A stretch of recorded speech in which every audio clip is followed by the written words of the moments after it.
Hello. Constitution of the United States.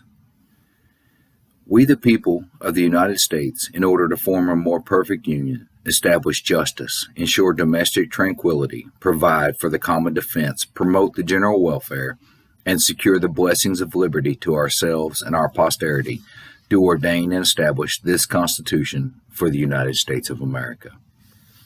Article 1. Section 1.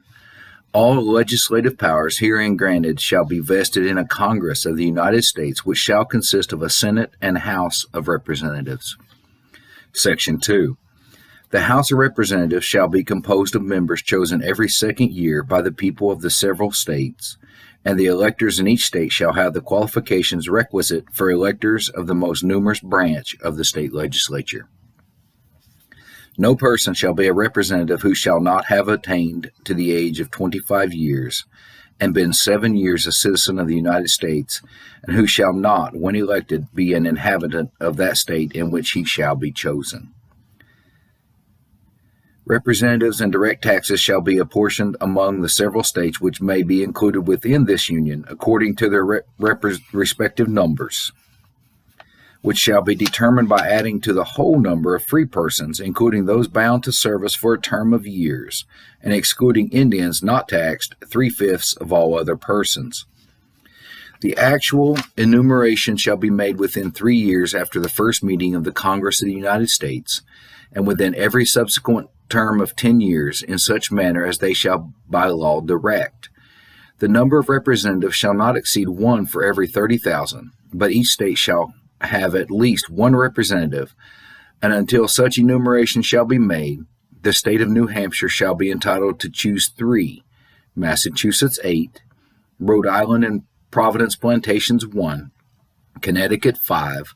New York 6, New Jersey 4, Pennsylvania 8, Delaware 1, Maryland 6,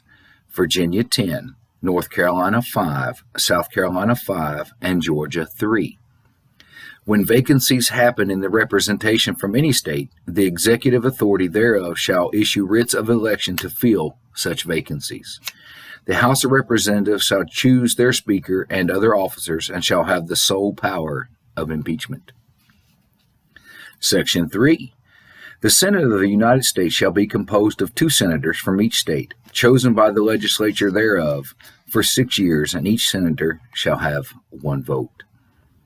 Immediately after they shall be assembled in consequence of the first election, they shall be divided as equally as may be into 3 classes.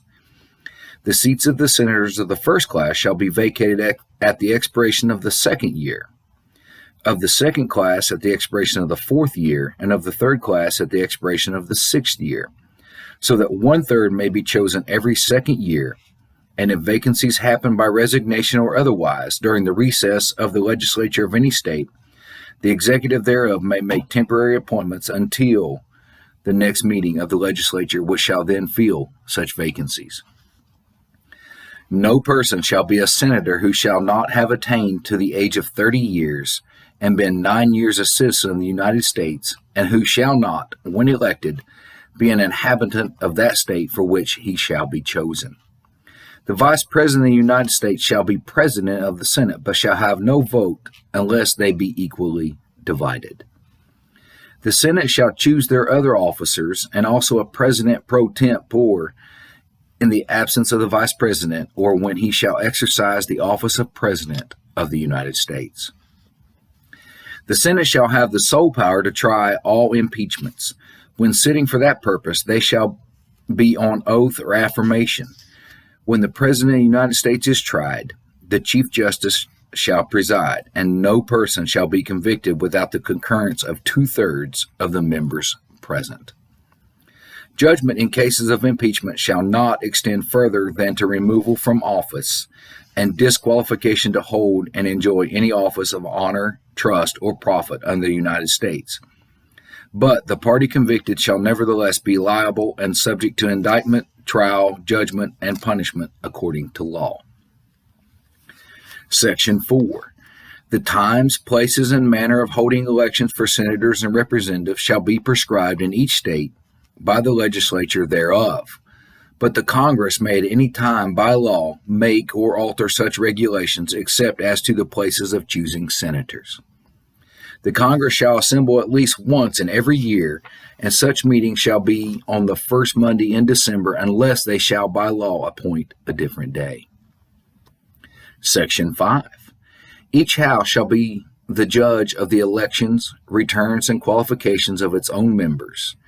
and a majority of each shall constitute a quorum to do business, but a smaller number may adjourn from day to day, and may be authorized to compel the attendance of absent members in such manner and under such penalties as each house may provide. Each house may determine the rules of its proceedings, punish its members for disorderly behavior, and with the concurrence of 2/3, expel a member. Each house shall keep a journal of its proceedings and from time to time publish the same, excepting such parts as may in their judgment require secrecy. And the yeas and nays of the members of either house on any question shall, at the desire of 1/5 of those present, be entered on the journal. Neither house, during the session of Congress, shall, without the consent of the other, adjourn for more than 3 days, nor to any other place than that in which the two houses shall be sitting. Section 6. The senators and representatives shall receive a compensation for their services to be ascertained by law and paid out of the Treasury of the United States. They shall in all cases except treason, felony, and breach of the peace be privileged from arrest during their attendance at the session of their respective houses, and in going to and returning from the same, and for any speech or debate in either house they shall not be questioned in any other place. No senator or representative shall, during the time for which he was elected, be appointed to any civil office under the authority of the United States, which shall have been created, or the emoluments whereof shall have been increased during such time, and no person holding any office under the United States shall be a member of either house during his continuance in office. Section 7. All bills for raising revenue shall originate in the House of Representatives, but the Senate may propose or concur with the amendments as on other bills. Every bill which shall have passed the House of Representatives and the Senate shall, before it becomes a law, be presented to the President of the United States. If he approve, he shall sign it, but if not, he shall return it with his objections to that House in which it shall have originated, who shall enter the objections at large on their journal and proceed to reconsider it. If after such reconsideration 2/3 of that House shall agree to pass the bill, it shall be sent, together with the objections, to the other House, by which it shall likewise be reconsidered, and if approved by 2/3 of that House, it shall become a law. But in all such cases the votes of both Houses shall be determined by yeas and nays, and the names of the persons voting for and against the bill shall be entered on the journal of each House respectively. If any bill shall not be returned by the President within 10 days, Sundays excepted, after it shall have been presented to him, the same shall be a law in like manner as if he had signed it, unless the Congress by their adjournment prevent its return, in which case it shall not be a law. Every order, resolution, or vote to which the concurrence of the Senate and House of Representatives may be necessary, except on a question of adjournment, shall be presented to the President of the United States, and before the same shall take effect, shall be approved by him, or being disapproved by him, shall be repassed by 2/3 of the Senate and House of Representatives, according to the rules and limitations prescribed in the case of a bill. Section 8. The Congress shall have power to lay and collect taxes, duties, imposts, and excises, to pay the debts and provide for the common defense and general welfare of the United States, but all duties, imposts, and excises shall be uniform throughout the United States. To borrow money on the credit of the United States, to regulate commerce with foreign nations and among the several states and with the Indian tribes, to establish an uniform rule of naturalization and uniform laws on the subject of bankruptcies throughout the United States, to coin money, regulate the value thereof and of foreign coin, and fix the standard of weights and measures, to provide for the punishment of counterfeiting the securities and current coin of the United States, to establish post offices and post roads, to promote the progress of science and useful arts by securing for limited times to authors and inventors the exclusive right to the respective writings and discoverings, to constitute tribunals inferior to the Supreme Court, to define and punish piracies and felonies committed on the high seas and offenses against the law of nations, to declare war, grant letters of marque and reprisal, and make rules concerning captures on land and water, to raise and support armies, but no appropriation of money to that use shall be for a longer term than 2 years, to provide and maintain a navy, to make rules for the government and regulation of the land and naval forces, to provide for calling forth the militia to execute the laws of the Union, suppress insurrections, and repel invasions, to provide for organizing, arming, and disciplining the militia, and for governing such part of them as may be employed in the service of the United States,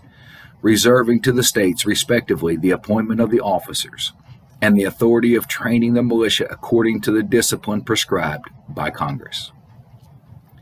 to exercise exclusive legislation in all cases whatsoever over such district not exceeding 10 miles square as may, by secession of particular states and the acceptance of Congress, become the seat of the government of the United States, and to exercise like authority over all places purchased by the consent of the legislature of the state in which the same shall be, for the erection of forts, magazines, arsenals, dockyards, and other needful buildings, and to make all laws which shall be necessary and proper for carrying into execution the foregoing powers, and all other powers vested by this Constitution in the government of the United States, or in any department or officer thereof. Section 9. The migration or importation of such persons as any of the states now existing shall think proper to admit shall not be prohibited by the Congress prior to the year 1808, but a tax or duty may be imposed on such importation not exceeding $10 for each person.